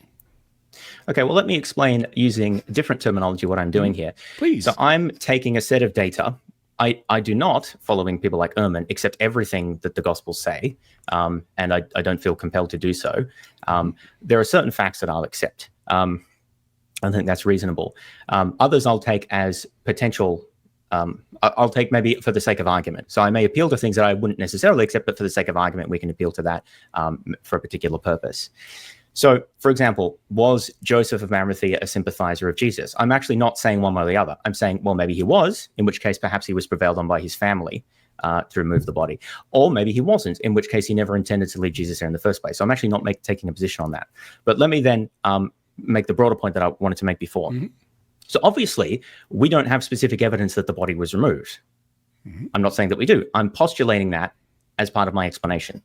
Now, here's where I think that you don't see that you do exactly the same thing, because I'm postulating psychological, sociological processes about people being prevailed on to temporarily store a body by the Roman authorities, or being prevailed on by his wife to move the body later, those sorts of things like that. And, we don't know if that occurred. Maybe it did, maybe it didn't. We could talk about the plausibility as we've been doing. You're proposing instead that God raised Jesus from the dead, and that's why the body wasn't in the tomb. So why are you allowed to postulate that, which is not something that we observe? It's something that's postulated, whereas I'm not allowed to postulate more ordinary psychological processes between people. We have a mismatch between the different levels on which we're operating here. I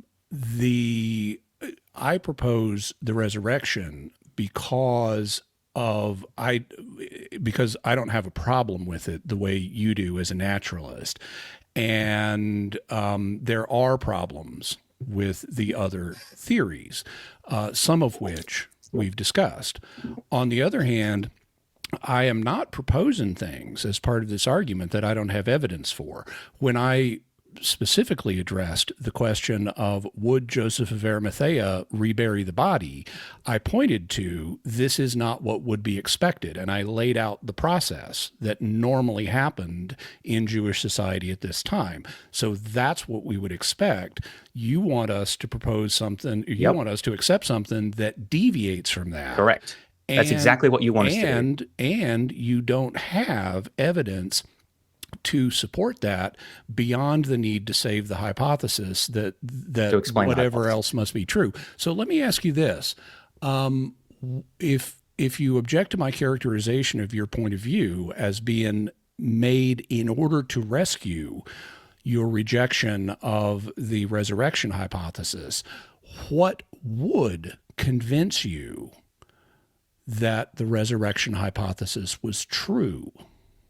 Oh, that's very easy. Well, I mean, one thing wouldn't, but the thing relevant in this particular case, we're talking about the empty tomb, right? So you just said, which I agree with, that ordinarily, when Jews buried a body, they didn't move it out the next day. I agree with that. So what I'm proposing is contrary to what normally happened in most circumstances. Now, ordinarily, when someone dies, they don't return to life, on the third day, right? You are also proposing something because you believe that Jesus rose from the dead. You're also proposing something out of the ordinary. Now, I contend that what you're proposing is more out of the ordinary than what I am proposing. Obviously, there's further factors to consider there.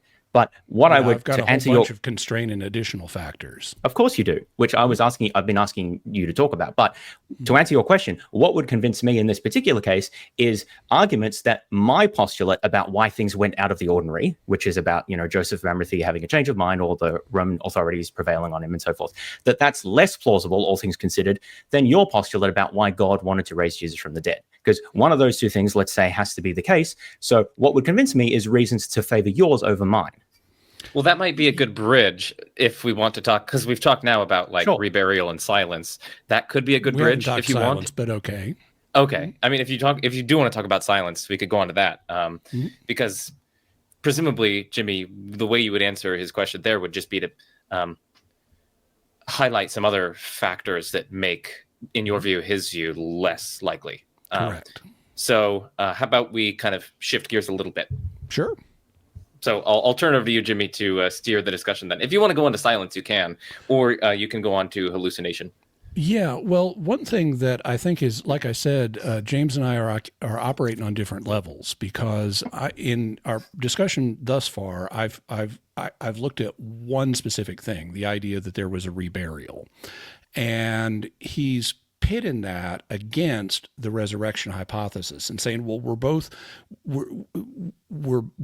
evident, we're both proclaiming something that is not obvious from the data. And that's true, but we're doing it on different levels because I'm talking about a subsidiary point, and the case for the resurrection hypothesis is made up of multiple points. It's not just the issue of reburial, it's all this other data too. And there's problems all along the line with the other data. So if you say to me, well, why are you objecting to me proposing this when you're making a similar claim? My similar claim is on a higher level, and I can't make the case for it without being able to appeal to other factors that go beyond the individual point we're discussing at the moment. So if you say, well, why do you believe in the resurrection? I need to give you a whole bunch of different reasons that converge on that.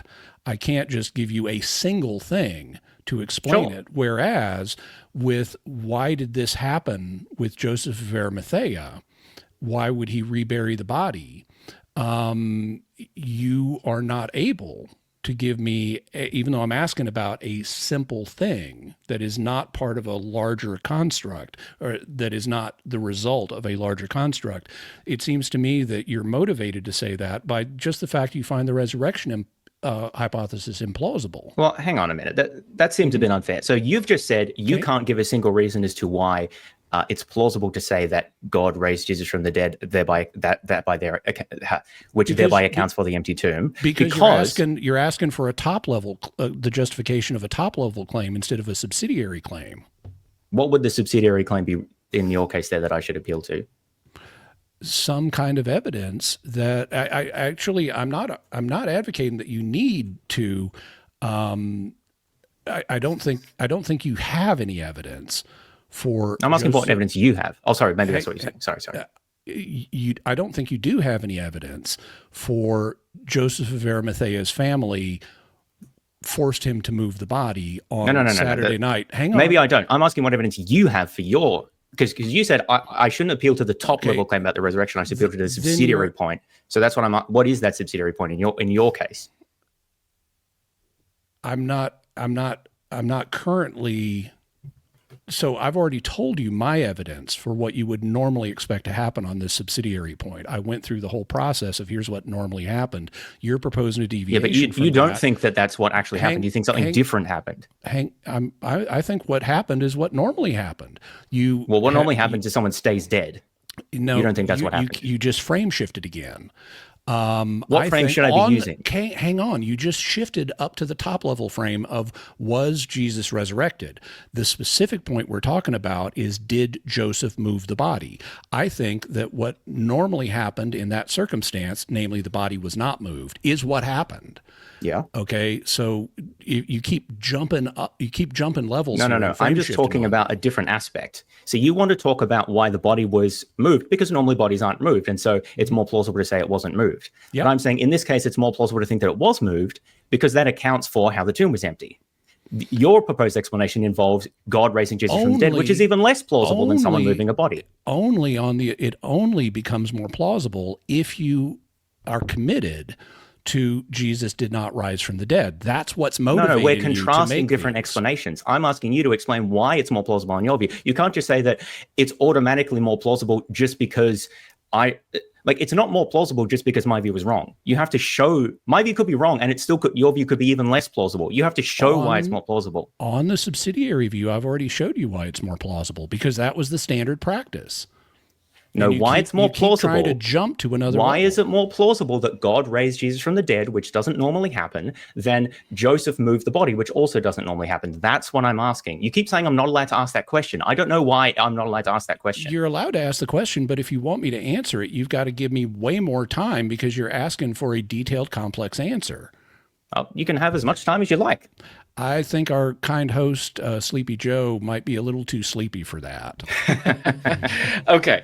How about, listen, let's turn to hallucinations. You guys have gone back and forth, and of course, there's much more to explore on these topics. You both have explored it in different venues, which I will link in the description for the audience to check out, both sides of the issue. But let's turn to hallucinations. I don't know who I should turn it over to there.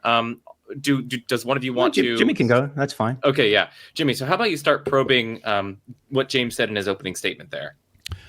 Well, certainly hallucinations are something that occur as part of human experience, but that doesn't mean that we're entitled to just assume that a given experience is hallucinatory.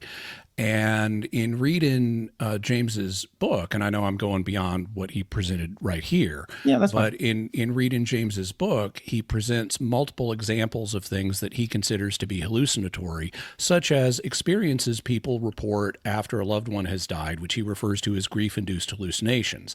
Now, in technical literature, sometimes the term hallucination is used to refer to any experience where there's not a sensible physical object that's producing that experience. But it has come to generally be regarded as not just something that doesn't have an external physical cause, but as an error. So if I said to you, after my wife died, she appeared to me and told me X, Y, and Z, you could look at that as a veridical experience of my wife, even though she wasn't physically here, or you could say that was a hallucination in the sense of some kind of error happened. You know, your grief caused you to have this experience of your wife, and it's not just that there was nothing physical here. We both would agree on that. But you ultimately actually did not experience your wife. And that's what's typically meant by hallucination.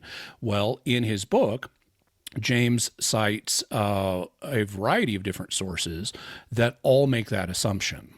And that anytime someone reports an experience after someone has died, that is a non-veridical experience, that it is a hallucination in the colloquial sense.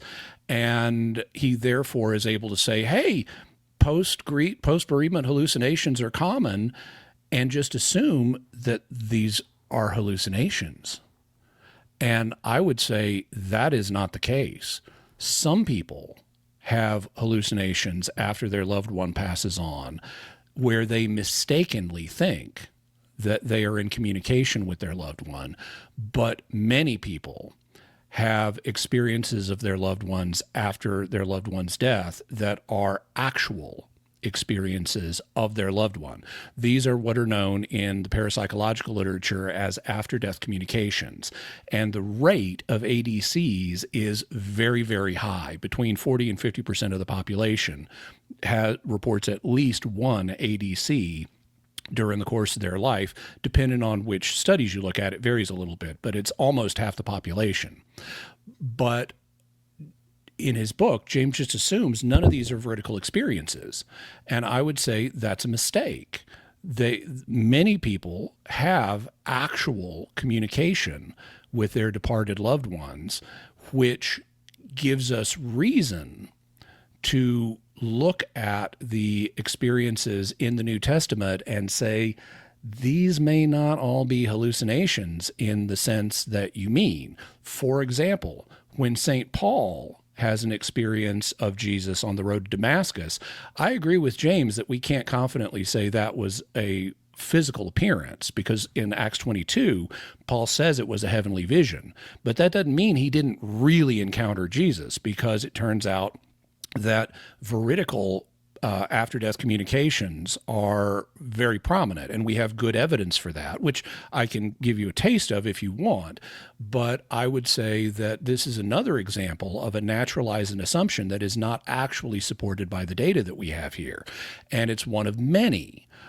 We also have extraordinarily good evidence, better than 6 sigma results in favor of precognition happening, which is also difficult to explain on a purely naturalistic philosophy. And when you've seen multiple different domains in which we have very good evidence that the normalizing, naturalizing explanations are false, then that builds a cumulative reason to be more open to supernatural claims like Jesus rose from the dead. That's how I would look at it. What would your response be, James? Yeah, so what I do in my book, so you characterize, Jimmy, what I do in my book is state that all of the encounters or appearances and so forth, bereavement and otherwise, are hallucinatory. And it's true that I use that word, and it's also true that some of the authors whom I cite use that word in the quotes. But I think I make it quite clear that what I'm actually doing, because the context in which I'm developing my argument, you sort of highlighted this earlier, is a response to William Lane Craig. Mm-hmm. And he claims that these sorts of experiences are, when I say these sorts of experiences, like paranormal, spiritual, or miraculous experiences, are not common. Mm-hmm. That's specific, particularly in group settings. And he makes some other claims about hallucinations and so forth. So the point is, that is the context in which I'm presenting this information. I'm presenting them to show actually these things happen. They're actually quite common. And so in that sense, I'm agreeing with you. Now, I'm not going to agree about the mechanism. I do think that these experiences are either hallucinatory or delusory in nature. But that's actually, this is the point that I want to make. That's actually not critical to my argument. The argument that I was making is that these experiences are relatively common, regardless of their origins. Now, let's put aside from the moment. So as a naturalist, I don't believe that there is any real spiritual or supernatural or paranormal realm, right? But I want to bracket that for the moment, because I don't think that that's critical for the point that I'm trying to make with respect to the resurrection hypothesis.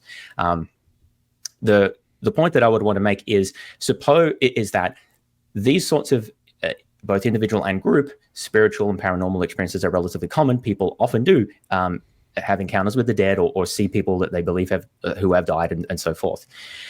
So given that,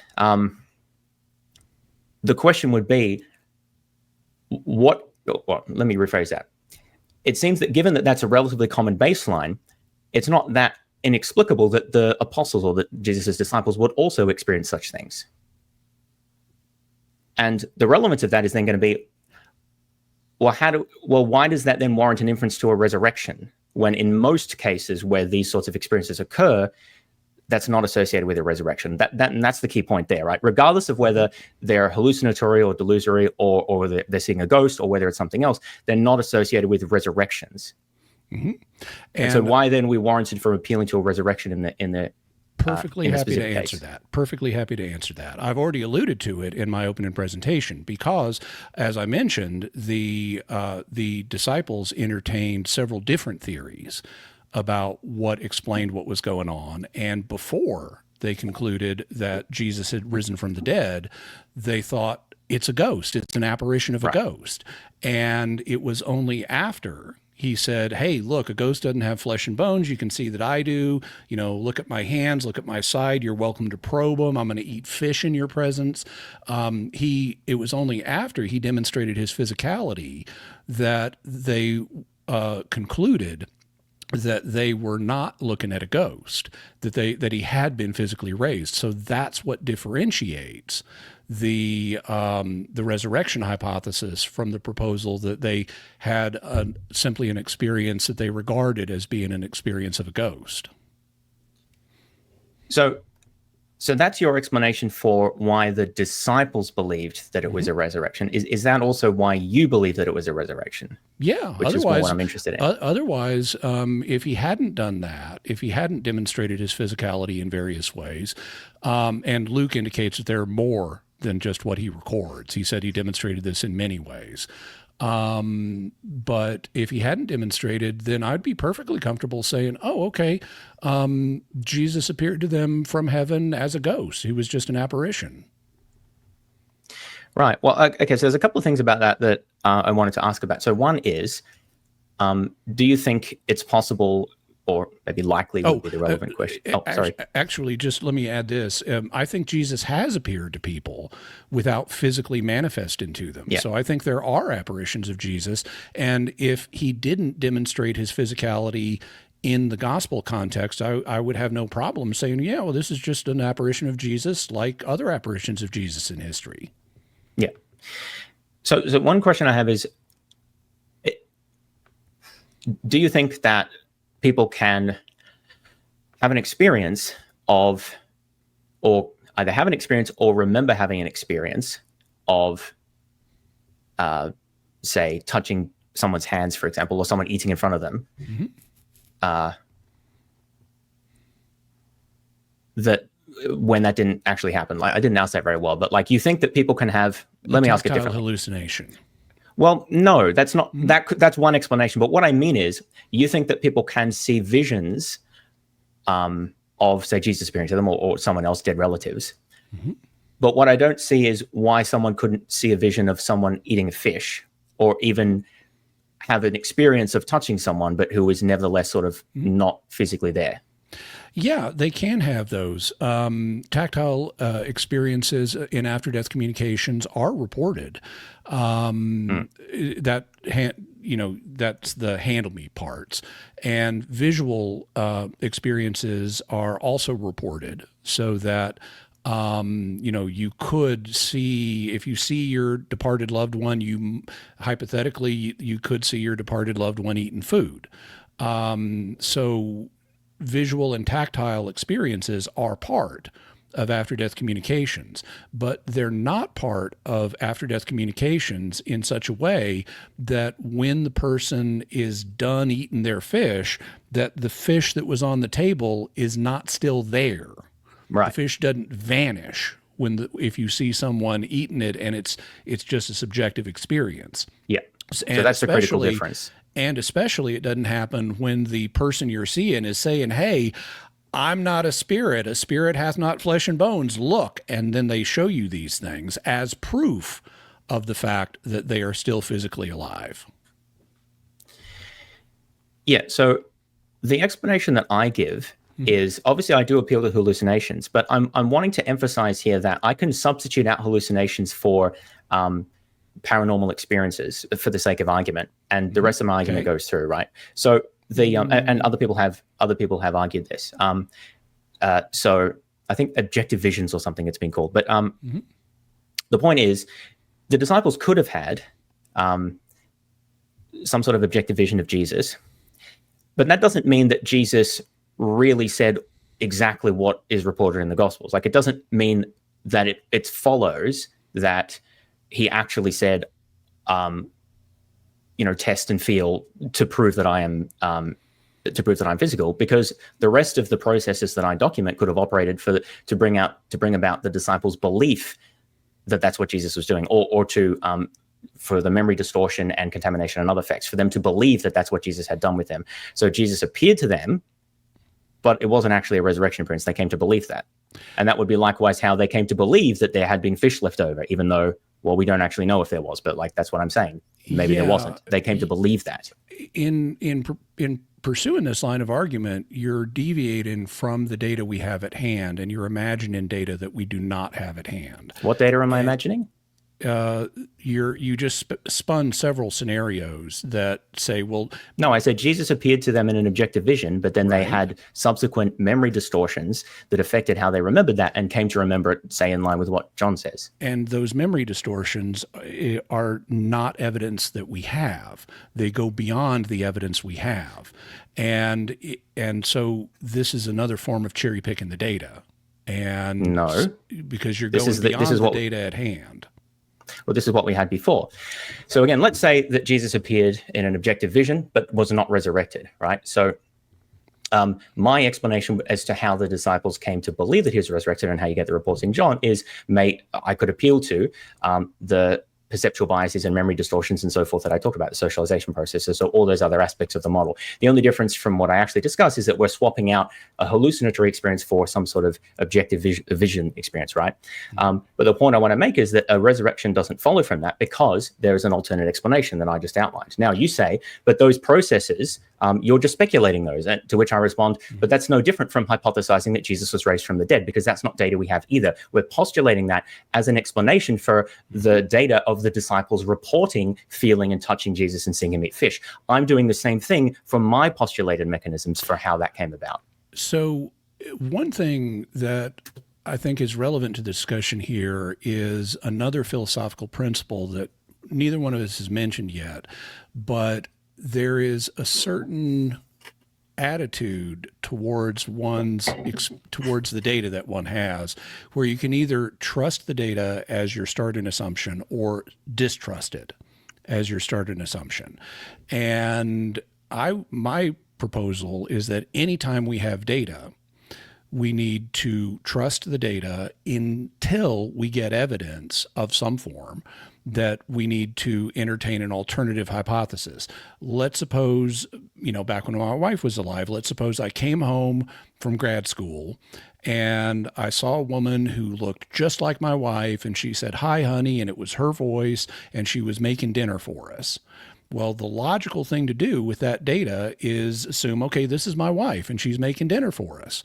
It would not be logical for me to say, just based on that information, this must not be my wife. It must be her evil twin that I've never had any evidence for. Okay, that would be systematic distrust of my data. And we refer to that kind of systematic distrust as paranoid schizophrenia. And it is a sign of mental illness. So it is an axiom of sound reasoning to trust the data you have until you have reason not to. Like if I learn my wife does have this principle is also called phenomenal conservatism for those who want a label for it. But if I later learn my wife does have an evil twin, okay, that changes the complexion of how I read the data. Now, or if your wife died yesterday. Or if my wife died yesterday, then I may have an ADC going Which on. is relevant in this case. Sure. But in the two cases that you've put on the table, one of them where Jesus has really been raised from the dead and according to the data we have is saying, hey guys, I've really been raised from the dead. Let me prove it to you in these different ways, versus Well, they had an objective vision of Jesus. He was really in communication with them, but he didn't say any of the things he's reported to have been said. He said something else, and then these various processes kicked in some hand wavy way to result. No, as documented in the literature, Gospels not hand wavy way. To result. No, it is hand wavium, because even though the effect is reported in the literature, that doesn't prove it happened in this case or explain how it happened in this case. Just because someone somewhen has had a cognitive bias doesn't prove that these people in this case were subject to it. But just because God could raise Jesus from the dead doesn't prove that in this particular case he did. We have to look at relative plausibilities. I agree. And the precise reason I have for suggesting, I'll let you finish. What I find consistently occurring is you are not proceeding with a let's take the data at face value until we have evidence not to. You're manufacturing evidence that we don't have in order to subvert the direction that the data would lead you in. Not at all. I'm postulating explanations for the facts that we observe. Now, as you as you said before, facts have different levels of plausibility. The facts that I'm most interested in explaining are those that I outlined at the start, those that are well attested to. Particular details in the Gospels I'm much less committed to. I'm much less sure about whether any particular detail in the Gospels is correct. I mean, and you've acknowledged this with in your debates with Bart Ehrman, that the gist is correct, but details may differ. Right. And so there are other criteria like multiple attestation, which I have for the physicality of Jesus. I have multiple attestation for that. So the story... It's not a single source. The story in John, where else does that appear? Luke. And it also appears in Acts, and it appears in the Pauline literature. When does Paul talk about the idea of touching Jesus's hands to feel that he's real? He doesn't say that. He says Jesus was raised bodily from the dead. Oh, right. But that's just a conclusion. That's not evidence. That's what they believe. The evidence would be a particular experience that they're recounting. If that counts as evidence, then all you have to do is say, hey, look, they believe this. And then, again, we're done. So I don't think that we're going to get very far on that. Even if you want to exclude that, we still have multiple attestation of specific experiences where that indicated physicality. Well, I'm specifically talking about where in John, Jesus appears and says, test me and touch my hands and things like that. But anyway, even if that's true, that's a minor point. So the point that I wanted to make is I'm not just rejecting any evidence that I don't feel like. What I'm doing is taking the evidence that we have, weighting it according to its plausibility, and then asking what's the best explanation for this. And it's perfectly reasonable to take your example of if you walk in and see your wife cooking.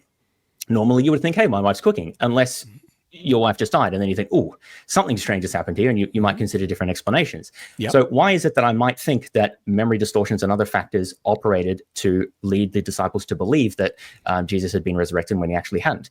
Well, it's because Jesus just died. And as we've both agreed, experiences of communicating with the dead, again, bracketing whether they're hallucinations or something else, experiences of that sort are actually not that uncommon, right? But resurrections are uncommon. Yeah. And so that's why I would suggest it's a better explanation to postulate that there wasn't a resurrection. There was some kind of other interaction with or experience of the risen Jesus. And then some of the things that the disciples came to believe on the basis of that were distorted on the basis of memory distortions and other things. It's a weighting of different plausibilities. Okay. So in order to arrive at that probability assessment, on the current theory that they had a veridical experience of Jesus where he really was in communication with them, and to say that he must not have been resurrected and they were subject to various biases and so forth that led them to later conclude that, then you're going to need to propose something that I find very implausible, which is that I'm having repeated, because we have evidence for multiple experiences, that we have repeated non-bodily after-death communications that are genuine, in which, and yet, despite these, the figure of Jesus, who is the teacher of these disciples, you'll have to forgive me because I'm fleshing out the implications of this on the fly. The teacher is not going to talk to them about the resurrection when this is a prominent element of Jewish belief, This is, this is the mainstream view in Judaism. The Sadducees didn't buy it, but the Pharisees and the Essenes and so forth did. And it's a prominent element to be considered. And he is established as their teacher. He's this traveling rabbi who imparts instruction. That's why they're called his disciples. It means student in Greek, mathetes. So the idea that I'm in serious after-death communication with my teacher, and he's not going to talk to me about the resurrection, even though he's dead and he's appearing to me, this is going to be a relevant question. And to propose that someone who is specifically a teacher of me and then not talk to me about the resurrection is very implausible. Now, if he doesn't talk to me about the resurrection, I can see that various biases and things could kick in to explain why I come up with memories of him talking to me about the resurrection, because it would be so implausible that he would establish communication with me from beyond the grave and not talk to me about the resurrection. But that only underscores the point of how unlikely it would be that Jesus would genuinely talk to the disciples from beyond the grave and not address the subject of the resurrection. Well, I didn't say that he didn't address the subject of the resurrection. All I said is that he wasn't actually resurrected, according to this hypothesis. I don't know what he might have said about it. But then you said that they came up with these beliefs where he had that he had been resurrected. That he had been resurrected, and that are based on him doing things to physically demonstrate I'm really alive. And I'm not saying that he necessarily did that. They came to believe that he did that on the basis of their belief in the resurrection. Maybe he did tell them things about the resurrection which they misunderstood. It wouldn't be the first time, according to the Gospels, that they'd misunderstood what Jesus was telling. You could propose that too, but notice what position you're in, which is you're already conceding, for purposes of this part of our discussion, that Jesus is really alive in the afterlife and is really in regular communication with his disciples, and yet you're saying, oh, but I don't think he could have been resurrected. I think that's less plausible. When you're when you're conceding that you've established regular communication with a person in the afterlife. Yeah. But here's the thing. According to, now, again, I don't believe that there is an afterlife, but we're saying for the purposes of discussion, and because I think this is a profound point, that's why I'm going down this route. You've said that communication with people in the afterlife is fairly common, right? That's not that unusual. So the fact that Jesus communicated with his disciples in the afterlife, according to this theory, okay, that's interesting, but it's not exactly earth-shattering. What's earth-shattering is if God resurrected him to vindicate him being the Son of God. And so if my account is correct, like if the account we're talking about here is correct, Jesus could have communicated to his followers, but not be the Son of God. Now that does matter. Yeah, and that's why I'm asking it to take the extra step, because that's very important, how we establish that extra step. And how I would establish that extra step is by appealing to the fact that he had announced himself as the Son of God repeatedly during his earthly ministry, and in ways that were consistent with Jewish expectation. And then he shows up to them after he's dead. And then, as part of that experience, he says, and I've been resurrected, and goes on to show it in various ways. Now, what you're attacking is the idea that he actually showed them this in various ways. And so I find that less plausible than the scenario of Jesus claims to be the Son of God, and then he shows up and genuinely communicates with them and says, I'm the Son of God and I've been resurrected. So I think... But we have other cases of people who claimed to be the Son of God or something culturally analogous. And none of them were resurrected. And why do they have to be resurrected? The point is that they had appearances to... the point is not whether they're resurrected. The point is that you're saying that Jesus must have been resurrected, or is very likely to have been, because he claimed to have been the Son of God, and then he had communications with his followers after death. But we have analogous cases for that in other traditions. I'm not that I. They don't use the exact same. I document that in my book. No, I'm not saying that they all claim to be resurrected. They're not all in a Jewish context. I understand that, and I don't. It doesn't matter to me that they're not all in a Jewish context. But what you don't do in your book is cite any examples of veridical after-death communications with someone who claimed to be the Son of God or the Messiah or anything comparable to that. You don't treat any after-death communications as veridical in your book.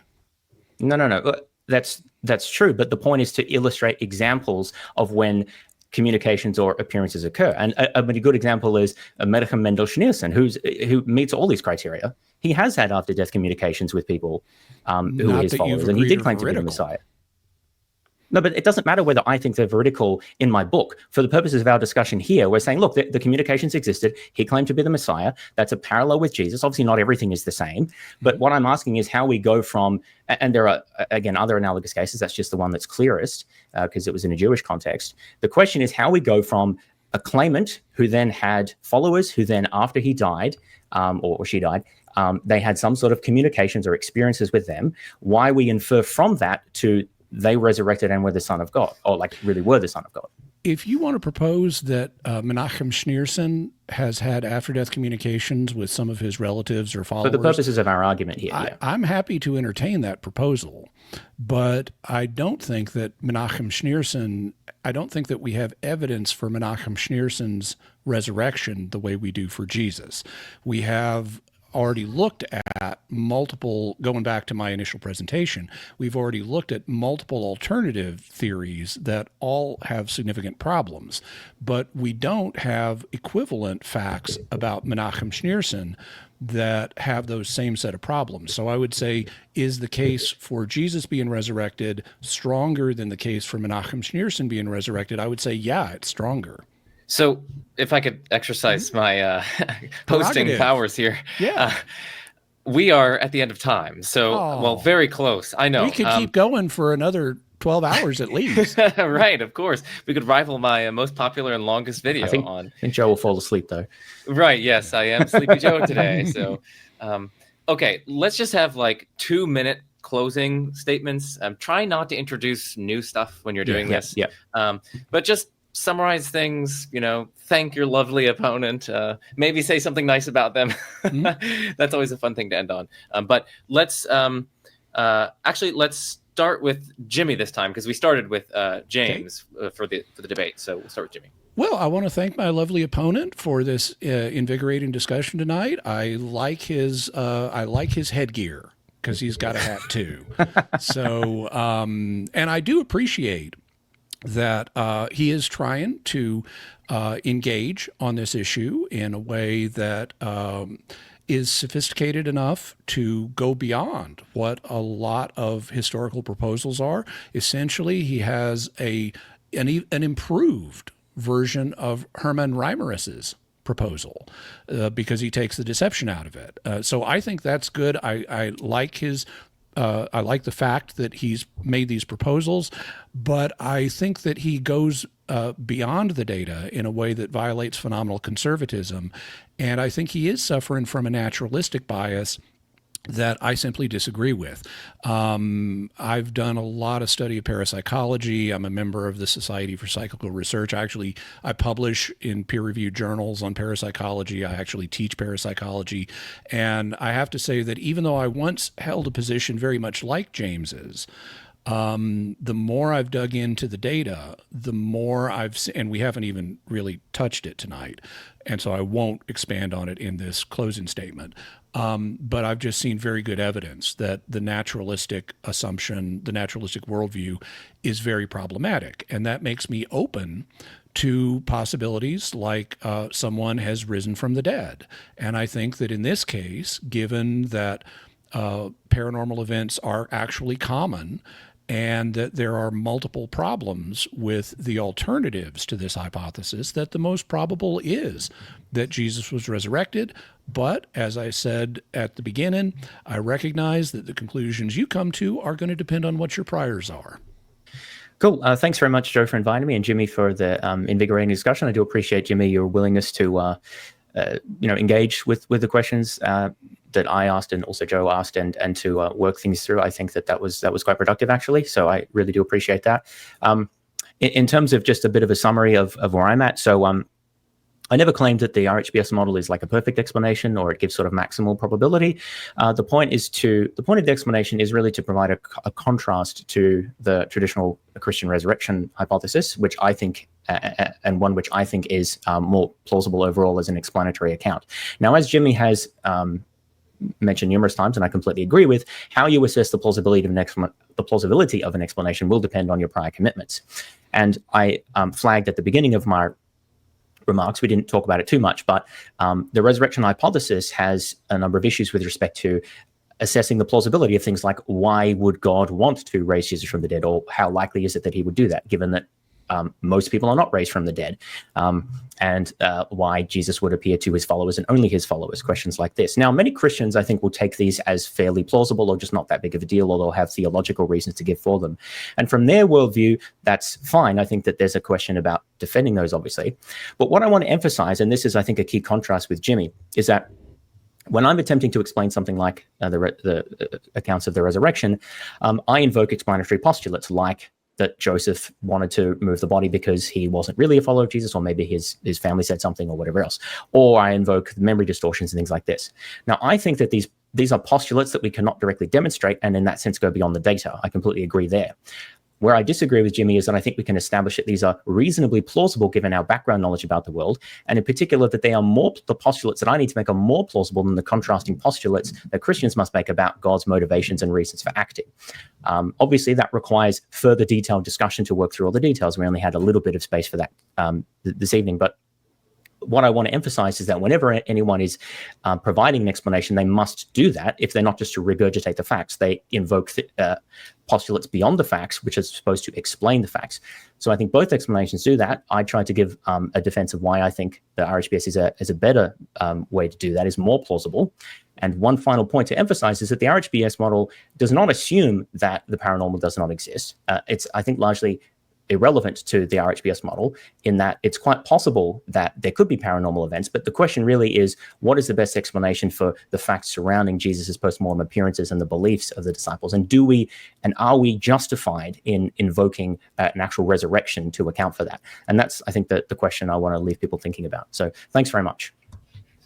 Awesome. Well, thank you guys both for coming on. For the audience, please, please, please check the links in the description to the work of both of my guests. Lots of cool stuff down there. And of course, if you have made it this far, you probably see value in the work that I do. So please consider becoming a patron. You get exclusive access to videos, access to scripts and notes, and early access to things. It's really fun. It's really great. It's amazing. With that out of the way, what better way to end is there than I'm Joe Schmidt. This is The Majesty of Reason, and peace out.